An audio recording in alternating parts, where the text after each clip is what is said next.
Today we're going to take a look at the 2022 Honda Rebel 300. We'll talk about where this 286cc cruiser fits in Honda's current cruiser motorcycle lineup, and we'll dive into its specs and features so you can learn more about what this bike is all about. Plus, we'll start it up and show you what it sounds like, what changed for this year, and a lot more as we go over everything you need to know about one of Honda's most affordable motorcycles. But first, if you guys find any info in this video helpful, please take a second and hit the like button. Liking the video and throwing a comment below really helps with growing this channel through YouTube's algorithm, which in return helps me create more videos, and I really appreciate the help. So first up, where does a Rebel 300 fit into Honda's current cruiser lineup? Let's quickly run through them. The first and cheapest of the bunch is the Rebel 300 that we're looking at today, which starts at $46.99, and then you have the Rebel 500 that doubles the amount of cylinders tucked in the frame, and it bumps you up to $63.99.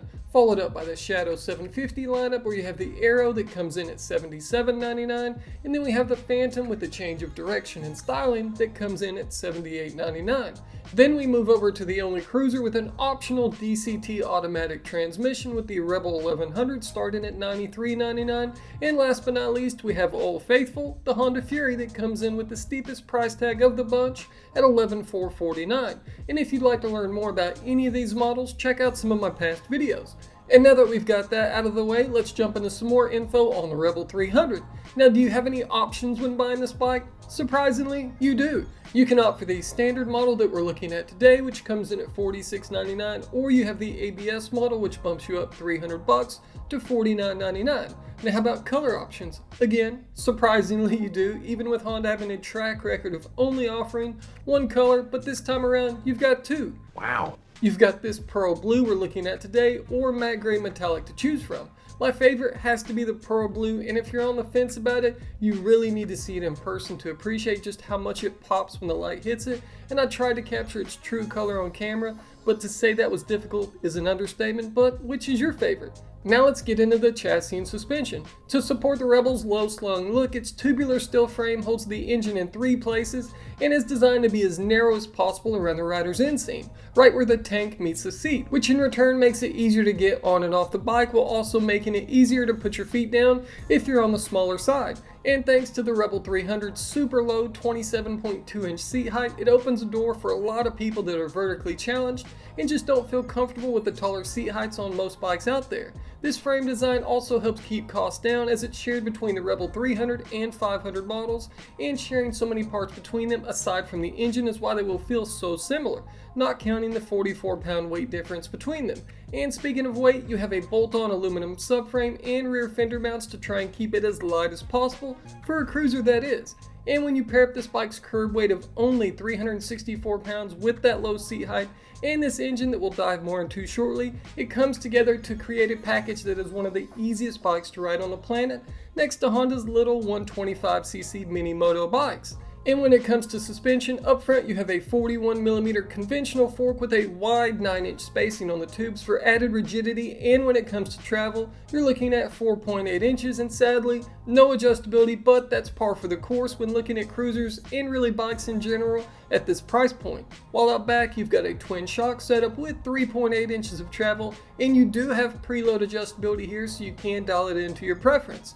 And those are connected to one of the better looking swing arms Honda has, thanks to its tubular design, which really sets it apart from the rest. And helping the suspension do its thing are a set of 16-inch wheels that are made out of cast aluminum to help keep the weight down, as any weight you can shave when it comes to rotating mass helps drastically when it comes to overall handling.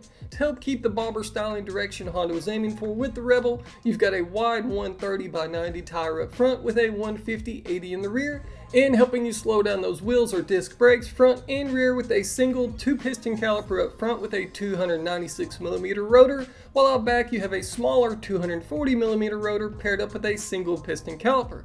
And if you choose a standard brake model like this one, or opt for the anti-lock braking system on the Rebel 300, the rotor and caliper specs stay the same. And now let's get over to the engine and drivetrain. It has a 286cc liquid-cooled 20 degrees single-cylinder dual overhead cam engine with 4 valves per cylinder that you'll also find in the CRF 300L models, CB300R, and CBR 300R2. And when it comes to performance numbers for the Rebel 300, it's making 27.4 horsepower and 19.9 foot-pounds of torque. Those numbers may not sound that exciting, but like I've preached 1,000 times before, there's more to it than just peak horsepower and torque numbers, as power to weight is key, and that's where this bike makes up for those small numbers. So much so that if we take torque out of the equation, it's not that far off from other bikes in its class with significantly larger engines, which is why you can't just go off of a bike's engine size to determine how fast or slow it is. Helping you put all that power to the ground is a 6-speed transmission with a slipper assist clutch that was added in 2020, and all of that helps to turn a 520 chain with 14 and 32 tooth sprockets. Next up, we'll touch on maintenance, which is one of the key areas Honda focused on when developing this engine so that it could be used in multiple markets around the world and continue with that reliability that many of us have come to love the Honda brand for over the years. Because of all that R&D, there's not much to do when it comes to maintaining this setup, as you can see here from the maintenance schedule in the owner's manual. And when it comes to motorcycles that are easy to work on, it doesn't get much better than this thanks to the engine being so exposed. Now let's bounce around the bike and touch on a few different things. Storage. Do you have any? Maybe there's some hidden behind your side covers here. Nope, but that is where you'll find the Allen wrench to take your seat off. Which leads us to our next point, accessories. Does Honda actually back the Rebel with any options on that front? Some models are treated like the redheaded stepchild and don't get much love, if any, on that front, but thankfully you do have a few accessories to choose from with a passenger seat and pegs, a 12-volt accessory socket, saddlebags, and a few other things to choose from, as well as a ton of aftermarket support with even more goodies to choose from, and I'll have a lot of things linked below for you guys to check out. And when it comes to electronics, you've got a small LCD gauge display that crams a lot of information into not a lot of real estate, but you get a readout for your gear position indicator, fuel consumption, and all of the usual stuff that's become standard these days. And like I've said before, I wish it was larger. That's what she said. And more in line with the Rebel 1100's display, but what do you guys think? Would you be willing to pay a few more bucks to have that set up over this? You also have LED lighting all around the bike, which really helps give what used to be just a cheap cruiser a more premium feel, especially if you park this thing next to the Rebel 250 replaced back in 2017 and start to compare something as simple as the lighting components from one to the other. But to give the old 250 credit, it was originally designed back in the 80s and stayed the same for, I don't know, 30 years. Thankfully, one thing that hasn't changed from the older model to this one though is it's still friendly on the wallet when it comes to fuel consumption. It may have a tiny 2.95 gallon fuel tank, but with a 70 mile per gallon rating for the Rebel 300, if we do a little math, that means your range is going to be right around the 230 mile mark before you're pushing it. Now let's start it up and show you what she sounds like in stock form, and then we'll come back for a few more things.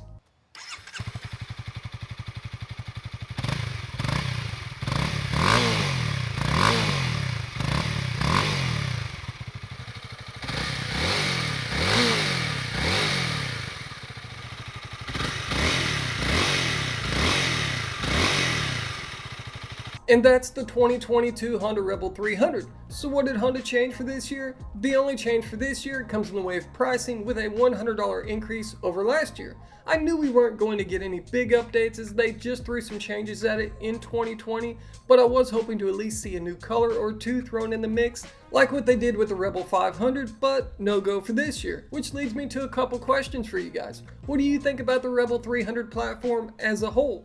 And what do you think Honda needs to change next after its slight facelift in 2020 to really bring this bike to the next level? Let me know what you're thinking down in the comments section, and I'll be joining in on the conversation too. Thanks again for watching and supporting all of this. I really appreciate it, guys, and we'll see you in the next one. But first, I want to take a quick second and say thank you to Southern Honda Powersports for opening their doors to me and allowing me to come pick through their inventory for these videos. They are a massive Honda Powersports dealer here in Chattanooga, Tennessee, with tons of inventory from new Hondas to used Harleys and everything in between that they sell to people from all over the USA. So check out the link in the description below and head over to their website to see if they can save you some money on your next toy.